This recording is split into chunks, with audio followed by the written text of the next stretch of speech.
নমস্কার, আমি অরুণিমা সূর্যালোকের তরফ থেকে একটা পিওর গাছি তসরে আমাদের বেঙ্গল জামদানি যেটা সেই শাড়ি। খুব পরিচিত একটা শাড়ি, কিন্তু দামটা অভাবনীয় একটা দাম।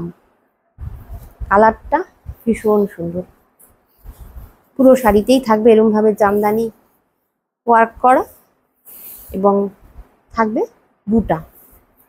দাম কম বলে সূর্যালোক কখনোই কোনো কম্প্রোমাইজ করে না কোনো কোয়ালিটির সাথে। অসম্ভব সুন্দর একটা কালার, সব রকম কালারেই পাওয়া যাবে এই উইভিং এর tussar sari with silk mark certified. এবং এটা থাকছে ব্লাউজ পিস, রানিং থাকবে ব্লাউজ পিস। ঝটপট হোয়াটসঅ্যাপে বুকিং করে ফেলো।